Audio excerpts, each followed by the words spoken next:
Hello दोस्तों, मैं Tezu.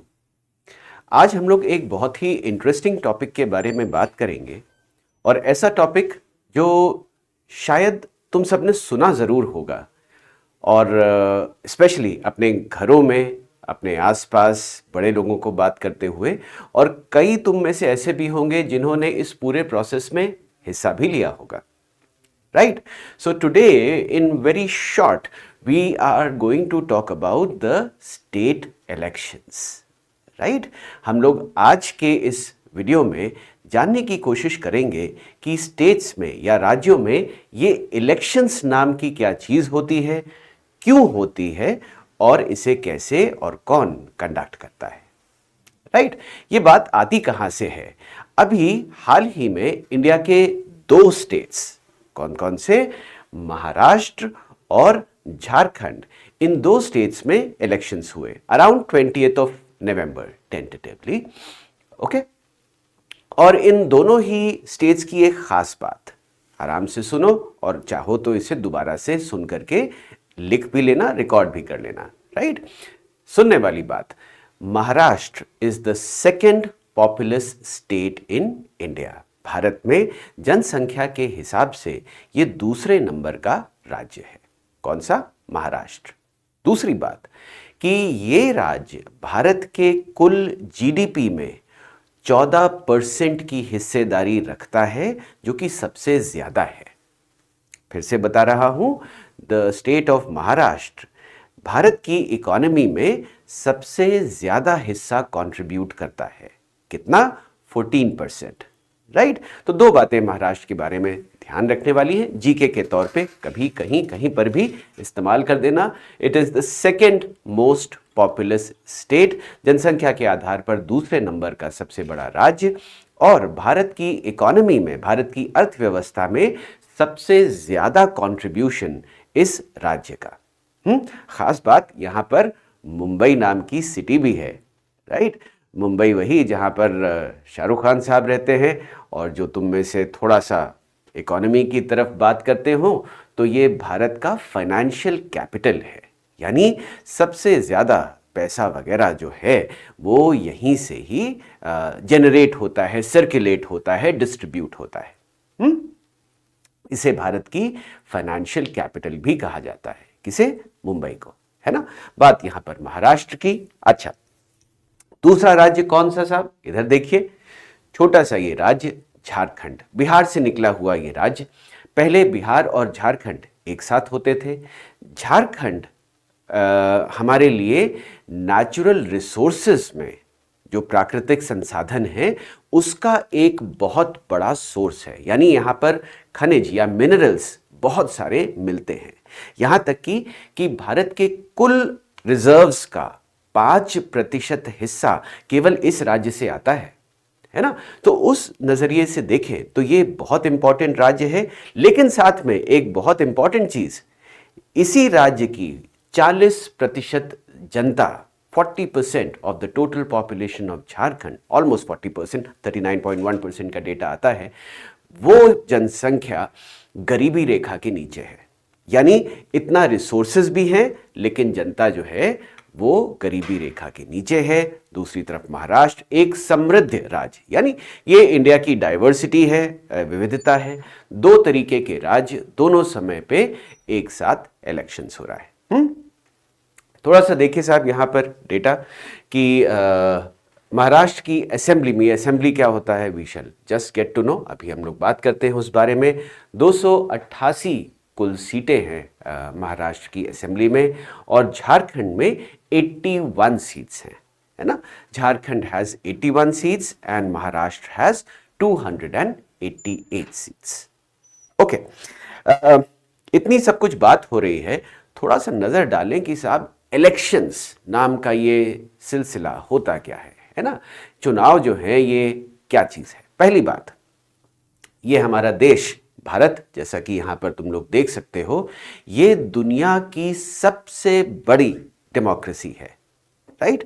It is the world's largest democracy. सबसे पुरानी नहीं, सबसे पुरानी यूएसए है, राइट। एंड सबसे बड़ी जनसंख्या के तौर पर हम लोग दुनिया में सबसे ज़्यादा हैं, और हमारे यहाँ पर ये लोकतंत्र है, डेमोक्रेसी जिसे कहते हैं, लोगों का राज। तो we are the world's largest democracy. Area we are the 7th largest country. क्षेत्रफल के हिसाब से हम विश्व की 7वीं सबसे बड़ा देश हैं। जनसंख्या के हिसाब से हम सबसे ज़्यादा पॉपुलेटेड कंट्री हैं, है ना। According to the population we are the most populous country. ये तो बात हुई साहब भारत की। अच्छा, इस भारत को चलाने के लिए जो व्यवस्था है वो है इलेक्शंस की, जो कि डेमोक्रेसी का एक आधारभूत हिस्सा बनता है। Most visible symbol of a democratic process. कोई भी अगर लोकतंत्र होगा, डेमोक्रेसी होगी, शायद ये टर्म्स तुम लोगों ने अपने स्कूल बुक्स पे पढ़े हो, नहीं पढ़े हो तो आप अपनी ईवीएस की टीचर से पूछ सकते हैं। जो बच्चे सिविक्स तक पहुंच गए हैं उनको डेमोक्रेसी अच्छे से पता होगी। जो लोग कॉम्पिटिशन्स की तैयारी कर रहे हैं, of course we know about the लोकतांत्रिक व्यवस्था या डेमोक्रेटिक प्रोसेस, राइट। तो डेमोक्रेटिक प्रोसेस का एक आधारभूत हिस्सा इलेक्शंस होते हैं, चुनाव होते हैं, राइट। कैसे? क्योंकि ये लोगों को ताकत देते हैं, gives citizens the power to choose their representatives, है ना। इसका एक बहुत आसान सा एग्जाम्पल अगर मैं बताऊं तो मानो कि तुम्हें अगर अपने क्लास का मॉनिटर चुनना हो, राइट। खुद हमने अपनी क्लास का मॉनिटर चुना जो कि हमारा प्रतिनिधि है, हमारा रिप्रेजेंटेटिव है, जो हमारे जैसा ही है और हमारी बात को आगे बढ़ाता है। तो सिटीजन्स को ये सब पावर दी जाती है एक लोकतंत्र में इन चुनावों के द्वारा। फिर देखिए, नाम जो डेमोक्रेसी है ये ग्रीक वर्ड से निकलता है डीमोस, राइट, DEMOS। अच्छा, इसका मतलब है लोगों के द्वारा। तो ये जो चुनाव है ये लोगों के ही बीच में कंडक्ट किए जा रहे हैं, जिसकी वजह से डेमोक्रेसी चल पाती है। That is why people's participation in shaping their government, कि किस तरीके का देश वो चाहते हैं, किस तरीके की सरकार वो चाहते हैं, उसी चीज के लिए ये इलेक्शंस है ना। तो ये बात हुई कुछ डेमोक्रेटिक प्रोसेस की। ओके, भारत में 3 तरीके के चुनाव होते हैं। आप अलग अलग समय पे बात सुनेंगे। 3 तरीके के चुनाव होते हैं और शायद यही हमारे लोकतंत्र की खास बात है ना, कि ये 3 लेवल्स पे चुनाव होते हैं। कहां कहां पे? यूनियन, जिसे हम केंद्र कहते हैं, स्टेट यानी राज्य, एंड पंचायत। जो तुम लोग में से पंचायत के इलेक्शंस को देखते होंगे, उसमें पार्टिसिपेट करते होंगे, उन्हें ये बात बहुत अच्छे से समझ में आती होगी। क्योंकि अक्सर यूनियन और स्टेट में हम लोग केवल वोट डालने की प्रक्रिया करते हैं, लेकिन जो पंचायत के चुनाव होते हैं उसमें हमारी असल की भागीदारी दिखाई देती है, राइट। देखिए साहब, इन तीनों तरीकों की सरकारों का क्या महत्व है, क्यों 3 तरीके की सरकार हम लोग चुनते हैं। जो यूनियन गवर्नमेंट है वो पूरे देश का लिए कानून बनाती है या उसके ऊपर गवर्नेंस करती है ना। यूनियन गवर्नमेंट या केंद्र सरकार, जिसका कि प्रधान एक प्रधानमंत्री होता है, आज के समय में श्री नरेंद्र मोदी जी, है ना। तो the whole is headed by the prime minister, right. राज्य सरकार की बात हुई साहब। राज्य सरकार, ये राज्यों के ऊपर गवर्न करने के लिए राज्य सरकार बनाई जाती है। अलग अलग राज्य के अलग अलग चीफ मिनिस्टर होते हैं, है ना। The state government is headed by the chief minister, right. तो चीफ मिनिस्टर, जैसे मान लीजिए अगर मैं बात करूं तो उत्तर प्रदेश के योगी आदित्यनाथ हो गए, पंजाब के भगवंत सिंह मान हो गए, महाराष्ट्र के अभी अभी देवेंद्र फडणवीस साहब डिक्लेयर हुए हैं, झारखंड में श्री सोरेन साहब डिक्लेयर हुए हैं, बिहार में नीतीश कुमार जी हैं। तो ऐसे अलग अलग राज्यों में अलग अलग चीफ मिनिस्टर्स, राइट। और तीसरा लेवल आता है ग्राम पंचायत, ग्राम समिति, जिला, ब्लॉक परिषद आदि इत्यादि का। ठीक है ना। तो जो हमारे यहां पर इलेक्शंस हैं वो 3 लेवल पर होते हैं, ध्यान रखिएगा, union level, state level and the panchayat level, right. और इलेक्शंस एक बहुत इंपॉर्टेंट प्रोसेस है किसी भी डेमोक्रेसी का।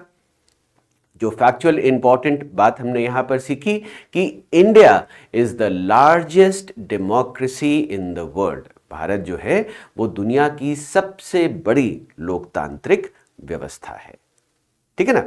ओके, एक चीज जो मैंने बात यहां पर बोली और एक्सप्लेन करने की मैं कोशिश करूंगा वो ये कि अगर हम लोग बात करते हैं, मैं अभी बार बार बोल रहा हूं लेवल्स की, है ना, तो ऐसा नहीं है कि यूनियन सबसे ऊपर है, फिर उसके बाद में स्टेट है, फिर उसके बाद में पंचायत है। ये डिजाइन ऐसा नहीं है, ऐसा ऐसा ऐसा कि ये फर्स्ट लेवल, ये सेकंड लेवल, ये थर्ड लेवल, ऐसा नहीं है। बल्कि जो डिजाइन है वो कुछ ऐसा सा सोचा गया है कि ये सब आपस में बराबर एक लेवल पर रहेंगे, है ना। This is the union, this is the state and this is the panchayat, right.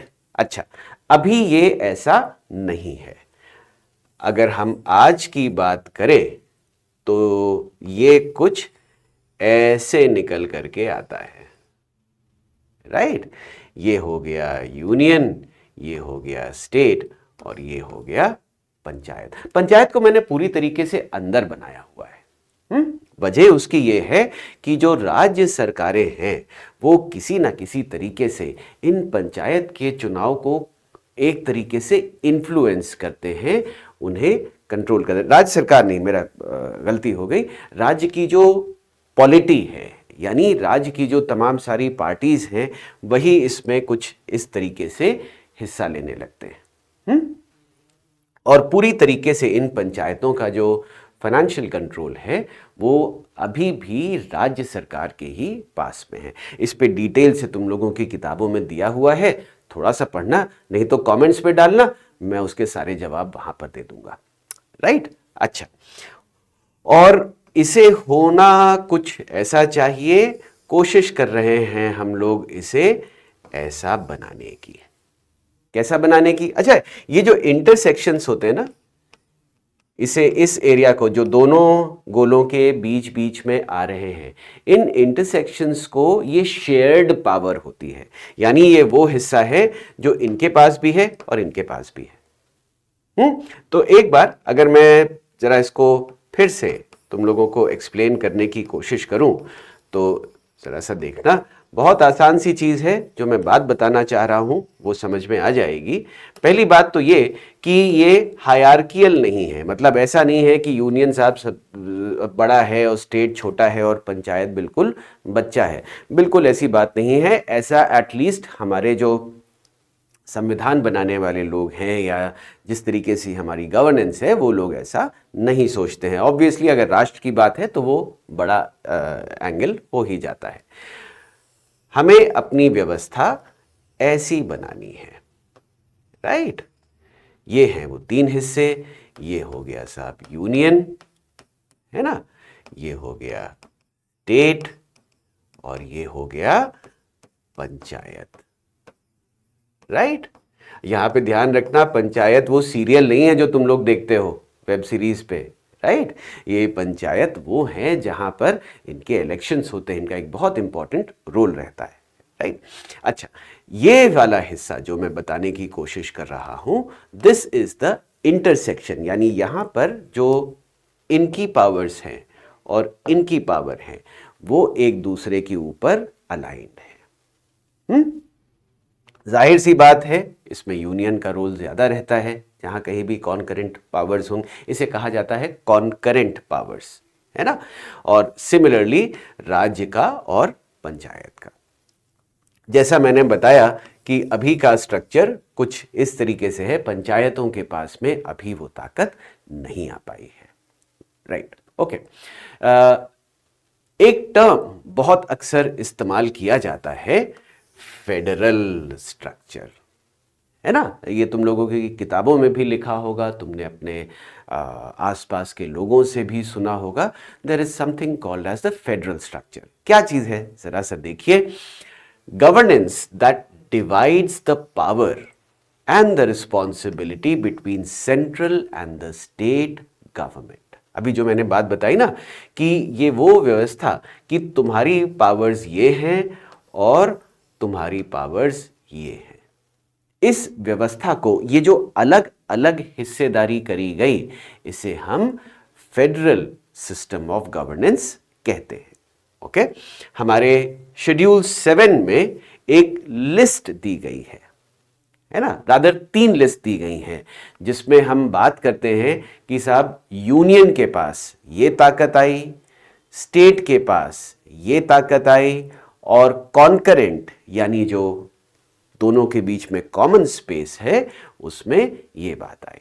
Right, यहां पर अगर तुम देखो और इस वीडियो को चाहे तो यहीं पर पॉज करके जूम इन करके देख लो इस डायग्राम को, या अलग से इस डायग्राम को अपनी बुक्स में देख लो, या अलग से इस डायग्राम को आप गूगल पे सर्च कर लीजिए। राइट, क्या क्या है, सेंट्रल गवर्नमेंट के पास या यूनियन गवर्नमेंट के पास defence, banking, currency, foreign affairs और कम्युनिकेशन की सोल रिस्पॉन्सिबिलिटी दी गई है ना। स्टेट गवर्नमेंट के पास पुलिस, ट्रेड, एग्रीकल्चर और इरिगेशन, ये वो वाली चीज़ें हैं जो किसी भी तरीके से सेंट्रल गवर्नमेंट डिसाइड नहीं कर सकती। क्यों? क्योंकि ये लोकल चीज़ें हैं, है ना, ये ऐसी चीज़ें हैं जो वहीं पर ही सॉर्ट आउट होनी है। ओके, अच्छा एक एग्जाम्पल देखो कि मान लीजिए मैं ये चीज़ अगर ऐसे बनाऊं तो ये हो गए तुम्हारे पेरेंट्स, है ना, और ये हो गए तुम लोग यानी स्टूडेंट्स। ठीक, तो स्टूडेंट्स का जो स्कूल का सिस्टम है, स्कूल में क्या होगा ये तो आप ही हैंडल करेंगे ना। हाँ, स्कूल की कुछ कुछ चीज़ें हैं, जब तुम लोग शैतानी करोगे, जब तुम्हारे अच्छे नंबर आएंगे, जो स्कूल एक्टिविटीज़ होंगी, तो उसमें पेरेंट्स का भी हिस्सा आ जाता है। राइट, अब बात समझ में आई। तो कुछ इसी तरीके से ये रिलेशनशिप यहां पर बनाई गई है, ठीक है ना। लेकिन ध्यान रखना, ये तो मैंने पेरेंट्स और उसका एग्जाम्पल दिया है तुम्हें, ऐसा नहीं है कि स्टेट गवर्नमेंट यूनियन गवर्नमेंट का बच्चा है, बिल्कुल ऐसा नहीं है, एब्सर्ड है, गलत है, रॉन्ग है ना। स्टेट्स का अपना एग्जिस्टेंस है और यूनियंस का अपना एग्जिस्टेंस है। राइट, तो ये बात हुई साहब जहां पर schedule 7 of the Indian constitution, जिसमें हमने ये बात बताई कि साहब कौन कौन सी ताकतें, कौन कौन सी पावर्स और रिस्पॉन्सिबिलिटी, ताकत नहीं यूज़ करते हैं, कौन कौन सी रिस्पॉन्सिबिलिटी यूनियन की है, कौन कौन सी रिस्पॉन्सिबिलिटी स्टेट की है, और कौन सा वो हिस्सा है जो इन दोनों के साथ में कॉन्करेंट हो जाता है, यानी पावर्स ओवरलैप कर जाते हैं। राइट, थोड़ी थोड़ी बात मेरी समझ में आ रही होगी। ओके, अगली चीज जो हम लोग देखते हैं वो है कि स्टेट में क्या स्ट्रक्चर रहता है। राइट, जरा से यहां पे देखो कि जो स्टेट गवर्नमेंट है वो ऑलमोस्ट पूरी ही तरीके से, जिस तरीके से हमारे केंद्र की व्यवस्था है उसी तरीके से स्टेट की व्यवस्था होती है, जिसे हम एग्जीक्यूटिव के नाम से जानते हैं। एग्जीक्यूटिव में सबसे इंपॉर्टेंट व्यक्ति है गवर्नर। राइट, जिस तरीके से प्रेसिडेंट यूनियन में या केंद्र में होते हैं, उसी तरीके से स्टेट्स के लिए या राज्यों के लिए राज्यपाल होते हैं, गवर्नर।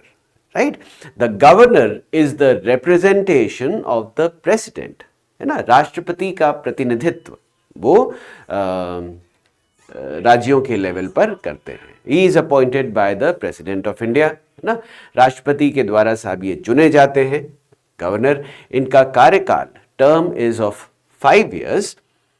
इन्हीं के नाम पर he is the constitutional head of the state. The governor is the constitutional head of the state. Right, और चीफ मिनिस्टर्स का अपॉइंटमेंट, या तुम लोगों ने सुना होगा जब भी कहीं कोई पॉलिटिकल झगड़ा होता है तो गवर्नर से जाकर के लोग मिलते हैं। वाई? क्योंकि it is the governor who will decide कि साहब स्टेट असेंबली को डिसॉल्व किया जाए या कंटिन्यू रहने दिया जाए, या किस दिन बंद किया जाए, किस दिन चालू किया जाए। ठीक। दूसरा इंपॉर्टेंट व्यक्ति चीफ मिनिस्टर। इनका तो नाम, इस पोस्ट का नाम तुम सबने सुना होगा, चीफ मिनिस्टर।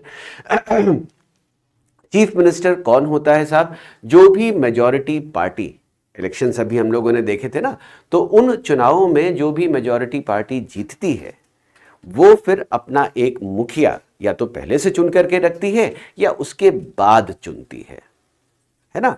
और वो मुखिया कि ये हमारा मुखिया है और इसे हम चीफ मिनिस्टर पद के लिए रखते हैं।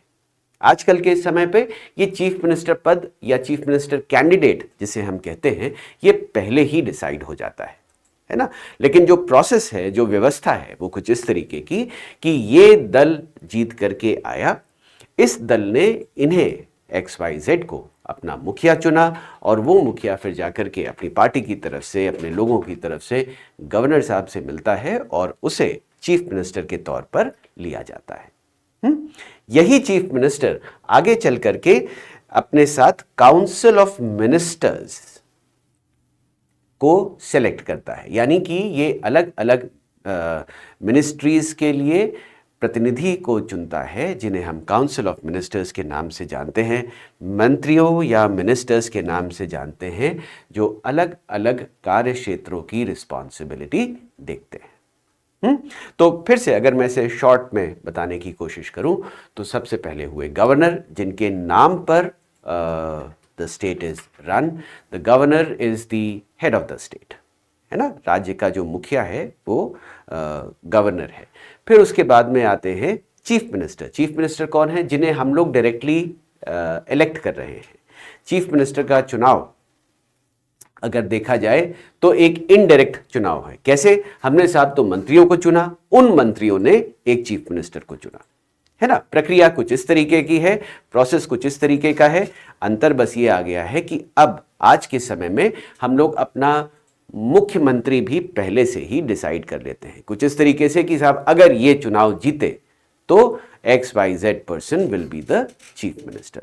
और जहां कहीं ऐसा नहीं होता है वो फिर दल आपस में बात करके फिर मुख्यमंत्री का चुनाव करता है। बिल्कुल यही चीज जो अभी मैंने बात करी वो हुई महाराष्ट्र में, कि जो जीता हुआ दल था उसने फिर आपस में बात करी कि हमारा मुखिया कौन होगा, और उन्होंने देवेंद्र फडणवीस साहब को चुना। यहीं पे उल्टी बात अगर करें तो झारखंड में, जहां पर कि सोरेन साहब पहले से ही डिक्लेयर्ड थे कि यदि उनकी पार्टी अगर चुनाव जीतती है तो श्री सोरेन जाकर के चीफ मिनिस्टर बन जाएंगे, है ना। तो बात इधर या उधर, लेकिन जो ओवरऑल प्रोसेस है वो इस तरीके से। फिर ये लोग आपस में अपने और मंत्रियों को बनाते हैं, अपने कैबिनेट को बनाते हैं और संचालन शुरू होता है ना। तो थोड़ी थोड़ी सी बात यहां पर समझ लेना, चीफ मिनिस्टर कौन है, किस तरीके से चुनाव हो रहे हैं। अगर तुम लोग थोड़ा थोड़ा ध्यान देते रहोगे अभी से तो ये प्रोसेस, ये तरीका तुम्हें बहुत अच्छे से समझ में आ जाएगा, है ना। एंड ऑफ कोर्स बाकी की सारी चीज़ें आप अपने टीचर्स से पूछ सकते हैं, आपकी किताबों में लिखा हुआ है, या आप कमेंट सेक्शन में डाल करके इस पूरी चीज़ को समझ सकते हैं, राइट। अब एक बात आती है लेजिस्लेटिव की। Okay, there is a legislature in each of the state. हर एक राज्य में उसको चलाने के लिए एक लेजिस्लेचर होता है। ओके, लेजिस्लेचर के क्या हिस्से हैं साहब? एक तो गवर्नर हो गए, और साथ में कहीं कहीं पर 2 हाउसेस हैं, कहीं कहीं पर एक। क्या हैं ये हाउसेस? जरा उनकी बात भी करेंगे, अभी देखिएगा। पहले इनकी बात कर लेते हैं। लेजिस्लेटिव असेंबली, जिसे हम लोग विधानसभा के नाम से जानते हैं, ये वो जगह है जिसमें हमारे द्वारा चुने हुए रिप्रेजेंटेटिव जाते हैं। जैसे अभी शुरू की स्लाइड में बात करी गई थी, महाराष्ट्र हैज 288 असेंबली मेंबर्स। किसकी बात हो रही है? ये इसी लेजिस्लेटिव असेंबली की बात हो रही है, जहां पे 288 members are elected, right. They are directly elected by the people of the state, यानी कि राज्य के लोग, हम आप सब लोग इनको वोट करके यहां पर लाते हैं। They are called members of legislative assembly, MLA के नाम से इनका नाम दिया जाता है। जो MLA शायद तुम लोगों ने सुना हो, वो मेंबर्स ऑफ लेजिस्लेटिव असेंबली, इसी विधानसभा के ये मेंबर्स हैं। तो members of the legislative assembly, right. और इनका कार्यकाल 5 साल का होता है कि this Vidhan Sabha will last for 5 years, right. अच्छा, दूसरी चीज क्या है साहब? दूसरी चीज अगर इधर देखो तो ये है लेजिस्लेटिव काउंसिल, है ना। लेजिस्लेटिव काउंसिल कुछ ही राज्यों में दिए गए हैं। राज्यों कौन से हैं जो यहां पर नाम दिए गए हैं? आप देखिए, बिहार, उत्तर प्रदेश, महाराष्ट्र और कर्नाटक। तमाम सारे और राज्य थे, वो धीरे धीरे धीरे करके कम होते चले गए। जम्मू कश्मीर था साहब, उसका दर्जा ही नहीं बचा राज्य का। आंध्र प्रदेश था, वो 2 भागों में बट गया है। तमिलनाडु था, उन्होंने इस हाउस को भंग कर दिया है, राइट। सो लेजिस्लेटिव काउंसिल साहब कैसे बनता है? लेजिस्लेटिव काउंसिल केवल कुछ ही राज्यों में है, ये तो बात ही हो गई। Okay, they are elected indirectly, है ना। इसमें कौन, हम लोग वोट, सब लोग वोट नहीं करते। कौन वोट कर रहा है? Local bodies, graduates and members of legislative assembly. इस लेजिस्लेटिव के सभी मेंबर्स, साथ ही जो स्नातक हैं, जो ग्रेजुएट पॉपुलेशन है, वो वोट करती है, और जो तमाम सारे मेंबर्स लोकल बॉडीज के होते हैं वो वोट करते हैं। अच्छा, इन्हें बनाया क्यों जाता है? इस लेजिस्लेटिव काउंसिल की जरूरत क्या है? लेजिस्लेटिव काउंसिल की जरूरत तब समझी गई जहां पर हमने ये सोचा कि इन राज्यों की जो पॉपुलेशन है वो ज़्यादा है। पॉपुलेशन ज़्यादा होने की वजह से उसमें समस्याएं ज़्यादा हैं, और उन समस्याओं को ठीक प्रकार से गवर्नमेंट को बताने के लिए जो एक एक्स्ट्रा बॉडी बनाई गई, जिसे हम लेजिस्लेटिव काउंसिल का नाम देते हैं, है ना। और इसमें साथ ही ये मेंबर्स को तो इलेक्शन होता ही है, अलावा इसके कुछ लोग गवर्नर के द्वारा नॉमिनेट किए जाते हैं। कौन कौन से साहब ये लोग हैं? जिन्होंने लिटरेचर, साइंस, आर्ट या सोशल सर्विस में कुछ महत्वपूर्ण योगदान दिया हो। अच्छा, ये नॉमिनेशन यानी गवर्नर ने कह दिया कि साहब ये 5 लोग हमारी तरफ से भेजे जाएंगे। इन्हें इसलिए लिया जाता है क्योंकि ये माना गया कि ये जो लोग हैं इनकी समझ बहुत अच्छी है, लेकिन ये इलेक्शंस नहीं जीत सकते। अब आई बात समझ में कि लेजिस्लेटिव काउंसिल के जो मेंबर्स हैं, जरूरी नहीं कि ये इलेक्टोरल प्रोसेस में भी तेज हो। इलेक्टोरल प्रोसेस यानी कि जब हम चुनाव लड़ते हैं तो जोर शोर से पूरा उसका एक प्रमोशन होता है, पैसा होता है जो सारी पार्टीज या कैंडिडेट खर्चा करता है। ज़रूरी नहीं कि ऐसे लोग हर तरीके से ऐसे चुनाव लड़ने के लिए तैयार रहे, है ना। तो जहाँ कहीं पर भी ऐसा देखा गया कि जो कॉम्प्लेक्सिटी है गवर्नेंस की, उसे मैनेज करने की, वो बहुत ज़्यादा है, तो वहाँ उन राज्यों में हमने लेजिस्लेटिव काउंसिल या विधान परिषद का भी गठन किया, है ना। अदरवाइज हर जगह पर हमारे पास, हर राज्य में, ये राज्यों की ही बात हो रही है, यूनियन टेरिटरीज की बात नहीं हो रही है। उनका यूनियन टेरिटरीज का तो नाम ही है केंद्र शासित प्रदेश, तो वहां पर विधानसभा होने का कोई औचित्य है, कोई मतलब नहीं है, राइट। तो एवरी स्टेट हैज अ विधानसभा, जो यहां पर बात करी गई, जिसमें कि हम लोग डायरेक्टली अपने रिप्रेजेंटेटिव्स को चुनते हैं। ये representatives MLA, members of legislative assembly के नाम से जाने जाते हैं। साथ ही इनका जो टर्म है वो कुछ 5 साल का रहता है।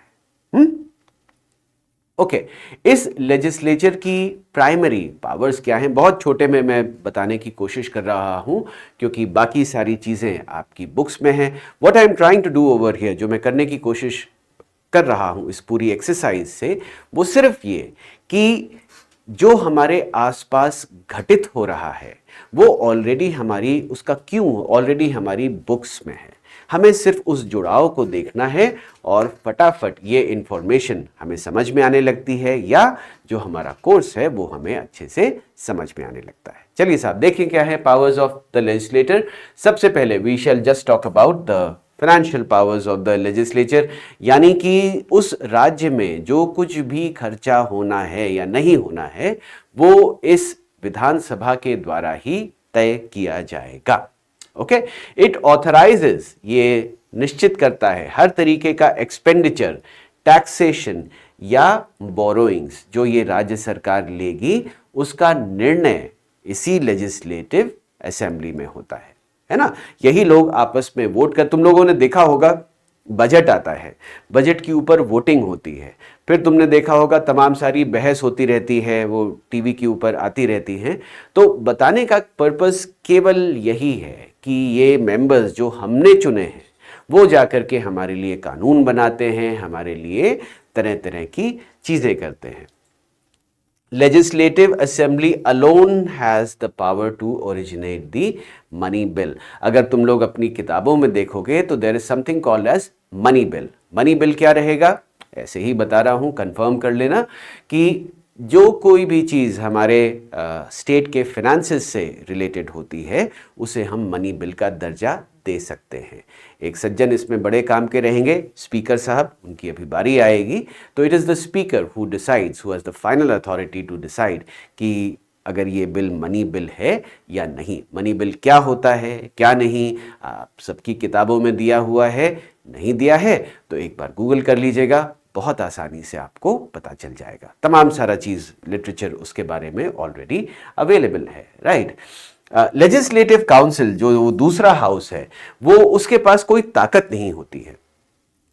It can only make certain recommendations, वो केवल अपनी कह लो कि जो उसके हिसाब से सही होना चाहिए उसका रिकमेंडेशन दे सकता है, लेकिन किसी चीज़ को रोक नहीं सकते हैं, है ना।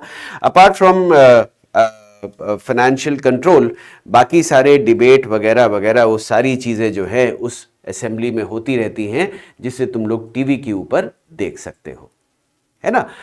अक्सर स्टेट लेवल के जो डे टू डे प्रोसीडिंग्स हैं उसे टीवी पर नहीं दिखाया जाता, केवल यूनियन लेवल पर जो लोकसभा में बहस होती है या जो लोकसभा की प्रोसीडिंग्स हैं वो हमें टीवी पर दिखाई देती हैं।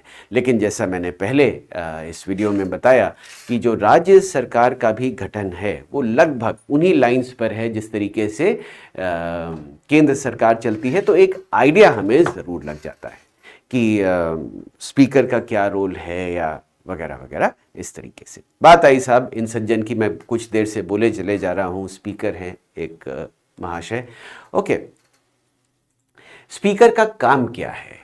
He is the highest authority in the legislative assembly. वो जो विधानसभा हमने अभी गठित करी उसका ये सबसे इम्पॉर्टेंट मेंबर है। इनके आगे सुप्रीम कोर्ट कुछ नहीं कर सकता, इनके आगे गवर्नर कुछ नहीं कर सकता, इनके आगे ये अपनी क्लास के प्रिंसिपल हैं, ठीक है ना। जो सेट रूल्स हैं कॉन्स्टिट्यूशन, संविधान के द्वारा, उसके अंतर्गत इन्हें काम करना है और उसमें ये सर्वोच्च अधिकारी हैं। He is the supreme officer of the legislative assembly, right.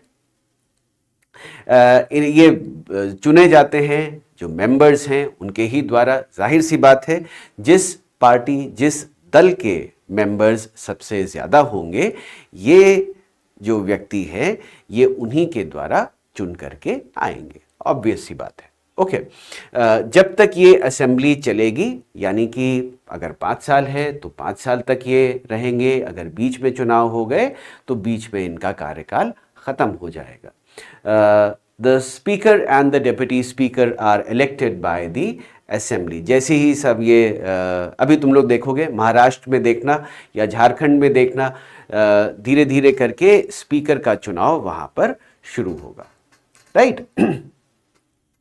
The state governor decides the election date for the speaker. अब यहाँ पर साहब गवर्नर साहब डिसाइड करते हैं कि अच्छा इस तारीख तक या इस तारीख को स्पीकर या डेप्यूटी स्पीकर की नियुक्ति हो जाएगी, है ना। स्पीकर्स का क्या क्या काम है, ऑफ कोर्स असेंबली के दौरान उसमें डेकोरम मेंटेन करना कि भाई ठीक से सब लोग काम करें, कौन कब बोलेगा, क्या प्रोसीजर रहेगा, कौन सा बिल कैसा रहेगा, ये सारी बातें स्पीकर द्वारा डिसाइड होती हैं। तो स्पीकर का रोल बहुत प्रोमिनेंट हो जाता है असेंबली के अंदर।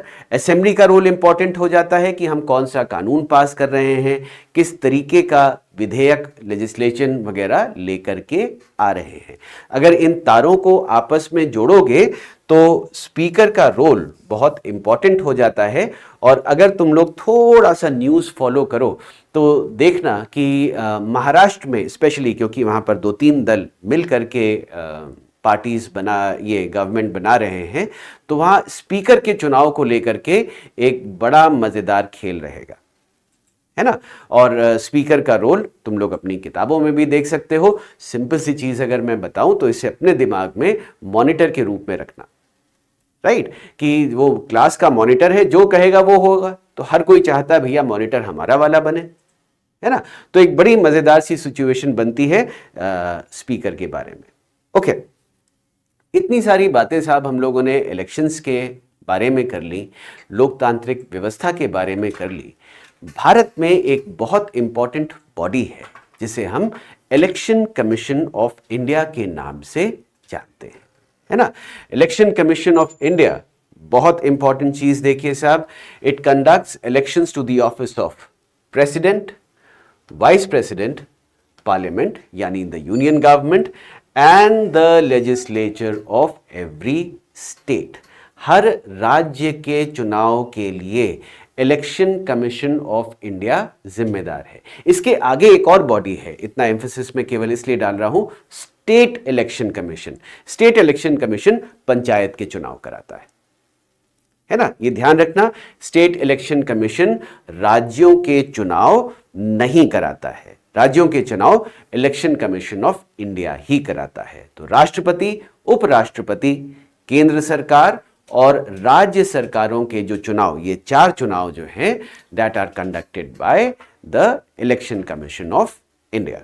ओके, भारत के कॉन्स्टिट्यूशन के आर्टिकल 324 के अंतर्गत इट इज द प्रेसिडेंट, राष्ट्रपति हैं, जो इलेक्शन कमीशन के चेयरमैन और मेंबर्स का चुनाव करते हैं।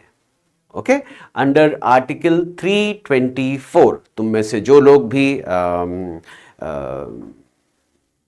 10th या उसके ऊपर के क्लासेस के हों या आप लोग कंपटीशन की तैयारी कर रहे हों, ये आर्टिकल साहब थोड़ा सा आपके लिए इंपॉर्टेंट है, ध्यान से अपनी किताबों से देख लीजिएगा।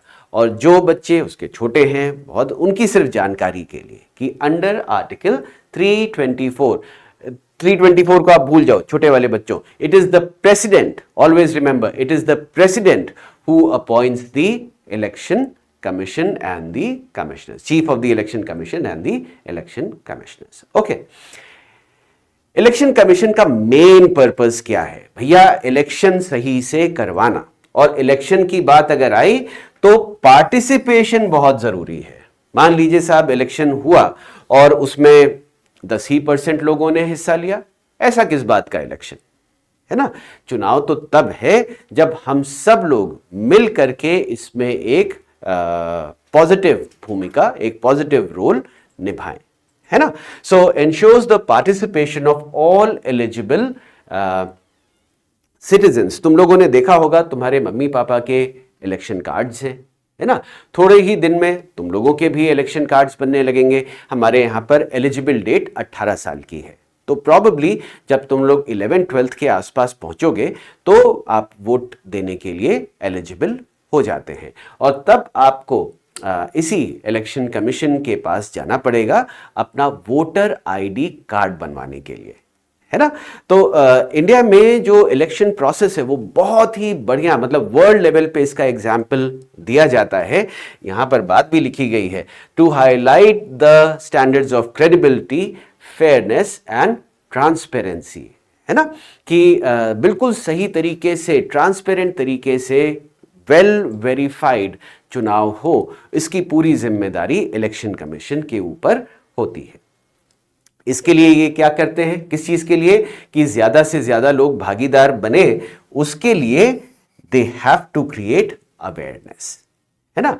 लोगों के बीच में जाकर के अवेयरनेस पैदा करना कि हमें वोट देना चाहिए। स्कूल्स में, कॉलेजेस में दे कंडक्ट कैंपेन्स। अगर तुम लोगों ने देखा हो तो टीवी के ऊपर तमाम सारे ऐड आते रहते हैं कि आइए साहब वोट देना बहुत ज़रूरी है और इस तरीके की बातें। So it is all conducted by the election commission of India. Lastly, Bharat की जो बेसिक इंपॉर्टेंट क्वालिटीज़ हैं, इक्वालिटी, एक्विटी, इम्पार्शियलिटी, है ना, कि सब में बराबरी की हिस्सेदारी रखना, सब में जो चांस एक को मिला है वही चांस दूसरे को भी मिलता रहे, ऐसी चीज़ों, ये जो बेसिक है इंडिया के सिस्टम का, उसे पूरी तरीके से उजागर रखने का काम इलेक्शन कमीशन करता है, राइट। तो अगर इन शॉर्ट, अगर मैं इस पूरी चीज़ को समेटूं तो प्राइमरी रिस्पॉन्सिबिलिटी इलेक्शन कमीशन की 4 इलेक्शंस की है, याद रखना बहुत ही आसान है, प्रेसिडेंट, वाइस प्रेसिडेंट, लोकसभा और राज्यसभा, राइट, नंबर 1। दूसरी बात, it is the president who appoints the election commissioner and other members of the commission, ये हो गई दूसरी बात। तीसरी बात, 324, आर्टिकल 324, ठीक, के अंतर्गत ये बात लिखी गई है। चौथी बात, इलेक्शन कमीशन को ये इंश्योर करना है कि ज़्यादा से ज़्यादा लोग इस चुनावी प्रक्रिया का हिस्सा बने, right. So in a nutshell, summarising everything, state elections में हमारे पॉलिटी का क्या रोल है, वो बात यहाँ पर बताने की मैंने कोशिश करी है। थोड़ा सा आराम से अगर इस वीडियो को देखोगे, चाहे तो कहीं पे फॉरवर्ड करके, चाहे तो कहीं पे स्लो करके, तो आप एक ही दिन में अपने मम्मी पापा से सवाल पूछने लायक बन जाएंगे और साथ ही उनके सवालों का जवाब देने लायक बन जाएंगे। सडनली तुम्हें न्यूज़ समझ में आने लगेगी, है ना, कि अगर ये चीज़ हो रही है तो क्यों हो रही है और कैसे हो रही है। भारत की जनता को इस चुनावी प्रक्रिया को समझना बहुत इंपॉर्टेंट है। Thank you so much. Bye-bye.